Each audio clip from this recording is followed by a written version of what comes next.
Duty और मरा है ना, ड्यूटी और मरा है, उसका हर्जाना कौन देगा।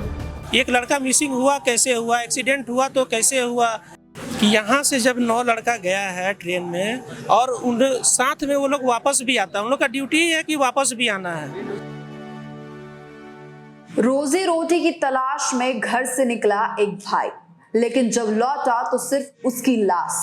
सवाल सीधा है, देवेंद्र कुमार राम की मौत कैसे हुई और इसकी जिम्मेदारी किसकी है। नमस्कार, मैं प्रियंका सिंह, आप देख रहे हैं आपका अपना भैया जी न्यूज। आज हम आपको दिखा रहे हैं एक ऐसी घटना जिसने रेलवे के कॉन्ट्रैक्ट सिस्टम और कामकाजों की सुरक्षा पर गंभीर सवाल खड़े कर दिए हैं। देवेंद्र कुमार राम जनसंपर्क क्रांति एक्सप्रेस में काम करने गाजियाबाद गए थे। परिवार को उम्मीद थी कि मेहनत की कमाई लेकर वह घर लौटेंगे, लेकिन हुआ उसका उल्टा।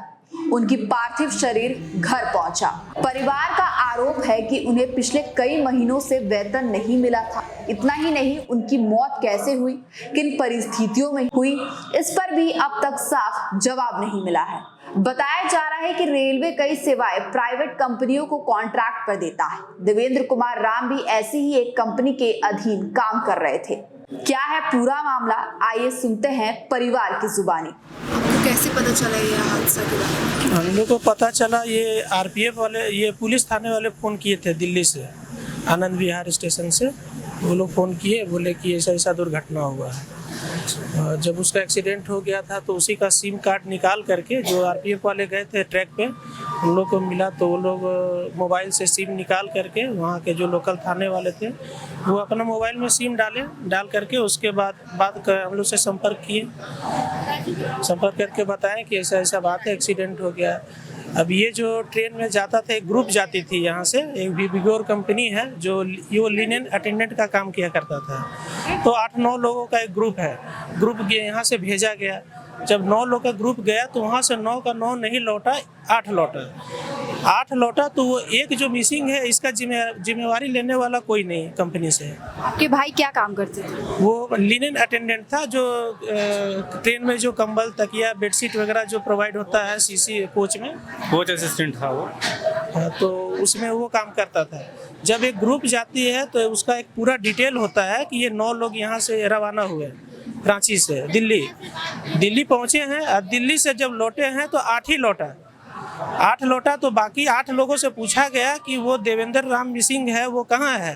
तो सब बोलते हैं कि मुझे नहीं पता। यहाँ कुछ चीज़ छिपाया जा रहा है और कंपनी भी इसका कोई जिम्मेवारी नहीं ले रहा है। तो आप लोग रेलवे कर्मियों पर सीधे इल्जाम लगा रहे हैं? रेलवे कर्मी नहीं, जो इनके कॉन्ट्रैक्टर हैं उन पे बात हो रही है, क्योंकि ये उनकी जिम्मेवारी है ना। इस कंपनी में 10-12 साल से वो काम कर रहा है, तो उसका जिम्मेवारी कौन लेगा? यहाँ ऑफिस आए तो यहाँ ऑफिस में ताला लगा हुआ है, यहाँ पर कोई नहीं है। सब फोन पे बात कर रहा है कि 2 दिन 4 दिन में हम ये कर देंगे, वो कर देंगे। हमें लिखित कुछ चाहिए ना हम लोगों को। तो क्या इस चीज को लेकर आप लोग प्रशासन के पास गए? प्रशासन के पास अभी जाने का समय नहीं। हम लोग तो फोन आया, हम लोग उसी समय आधे घंटे में ट्रेन पकड़ के दिल्ली गए बॉडी पता करने के लिए। उसको ले करके इतना लंबा सफर करके अभी जस्ट हम लोग एम्बुलेंस से पहुँचे हैं अभी। उसके बाद हम लोग अभी आए हैं कि कंपनी के ऑफिस में वेट करें, मिले कोई, तो ताला लगा करके निकल गए हैं यहाँ के लोग। कोई बात करने के लिए सामने नहीं आ रहे हैं। कोई जांच करना चाहिए। मेरा कहना ये है, मेरा भाई ड्यूटी और मरा है ना, ड्यूटी और मरा है, उसका हर्जाना कौन देगा बताइए। हमको मिलना है, वो राजीव से मिलना है, हमसे लंबा बात किया था उस दिन। आए तो ताला मार के क्यों भागा वो? हम उसकी बड़ी बहन है उसका। मेरा छोटा भाई मर गया है। देखिए यहाँ फोटो देखिए, ये 9 का ग्रुप गया है यहाँ से। पूछने के लिए जब ऐसा उसका हालत हुआ, कोई पूछने नहीं आया। वापस 8 ही आया, तो इसका पता किसी ने क्यों नहीं दिया जाएगा? ये देखिए उसका ट्रेन रांची आ गया, लेकिन कोई पूछने नहीं आया। कि यहाँ से जब 9 लड़का गया है ट्रेन में और उन साथ में वो लोग वापस भी आता है, उन लोग का ड्यूटी ही है कि वापस भी आना है। तो उसमें एक लड़का मिसिंग है, इसका कोई जिम्मेवारी नहीं ले रहा है। एक लड़का मिसिंग हुआ, कैसे हुआ, एक्सीडेंट हुआ तो कैसे हुआ, ट्रेन से कैसे गिरा या क्या हुआ पता नहीं, या किसी ने धक्का मार दिया, ये भी पता नहीं है।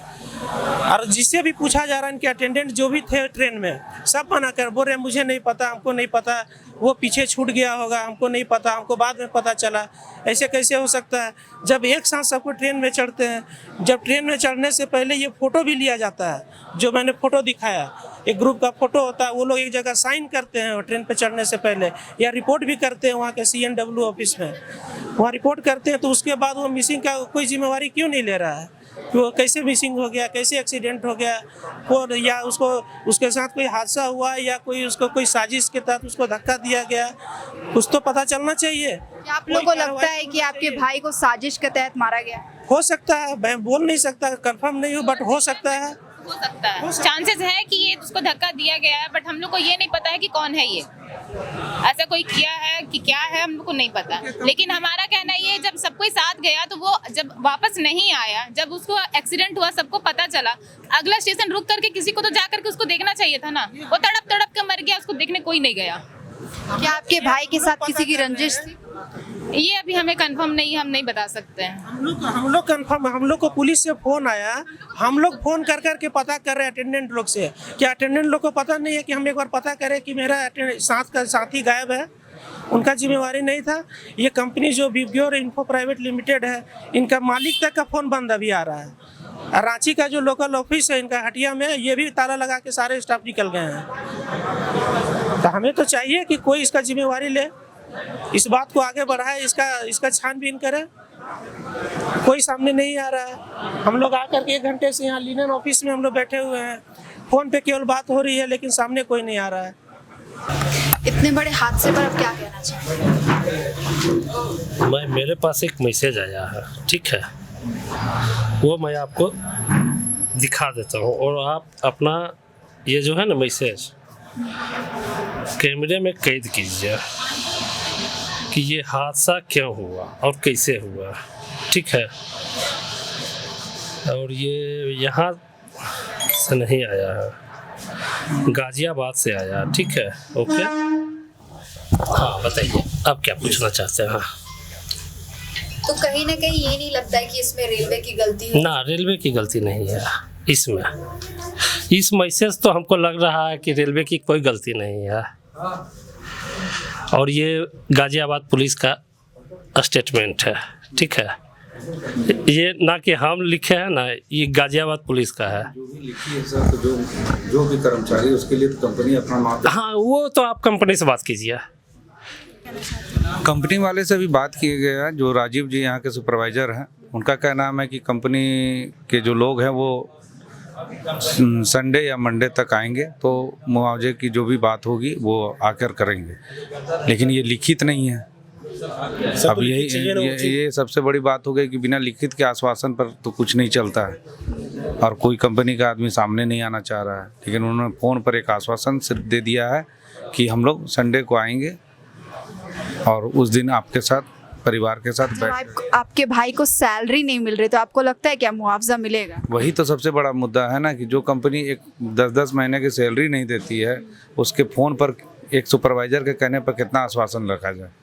ये बहुत बड़ा चिंता का विषय है। इतनी बड़ी कंपनी है, मालिक को जिनको फ़ोन लगाया जा रहा है वो अपना फ़ोन स्विच ऑफ कर दिए हैं, बिजी आ रहा था फिर स्विच ऑफ कर दिए। तो अपने जो कर्मचारी, उनका ध्यान रखना तो जो भी कंपनी है उनकी जिम्मेवारी बनती है ना, कि वो अपने कर्मचारी का ध्यान रखे। आज मृत्यु हो गई है, मृत्यु होने के बाद भी अगर वो कंपनी काम नहीं करती तो उनको, मेरे कहना है कि उसको ब्लैकलिस्टेड कर देना चाहिए। जो अपने कर्मचारी का सहयोग नहीं कर सके उस कंपनी को ध्यान नहीं दिया जाए। परिजनों का कहना है कि जिस निजी कंपनी के तहत देवेंद्र काम कर रहे थे, वही कंपनी अब जिम्मेदारी से बचती नजर आ रही है। बहन की आंखों में आंसू है। उनका कहना है ना पिता रहे ना भाई, अब बूढ़ी माँ का सहारा कौन बनेगा। परिवार का आरोप है कि देवेंद्र ड्यूटी पर गए थे, 8 कोच के कर्मचारी वापस लौटे, लेकिन उनका बेटा और भाई क्यों नहीं लौटा। सबसे गंभीर आरोप यह है कि संबंधित कॉन्ट्रैक्टर फोन तक नहीं उठा रहा है। परिवार का कहना है कि मुआवजे की बात तो दूर, उन्हें यहाँ तक नहीं बताया गया कि आखिर हुआ क्या था। अब सबसे बड़ा सवाल ये है, क्या ये मामला सीधे तौर पर रेलवे के कॉन्ट्रैक्ट सिस्टम पर सवाल खड़ा करता है? क्या प्राइवेट कंपनियों के हवाले की गई सेवाओं के काम करने वाले मजदूर सुरक्षित है? क्या उनकी सैलरी, बीमा और सुरक्षा की जिम्मेदारी तय है? अगर ड्यूटी के दौरान मौत होती है तो जवाबदेही किसकी होगी, कंपनी या रेलवे प्रशासन की? इन सवालों का जवाब अब संबंधित विभाग को देना होगा। अब देखना होगा कि रेलवे प्रशासन इस मामले में क्या कार्रवाई करता है, क्या सच्चाई सामने आती है और क्या इस शोकाकुल परिवार को इंसाफ मिलता है या नहीं। ऐसी और खबरों के लिए देखते रहे भैया जी न्यूज। कैमरामैन गोल्डन प्रताप देव के साथ मैं प्रियंका सिंह, आप सभी का धन्यवाद।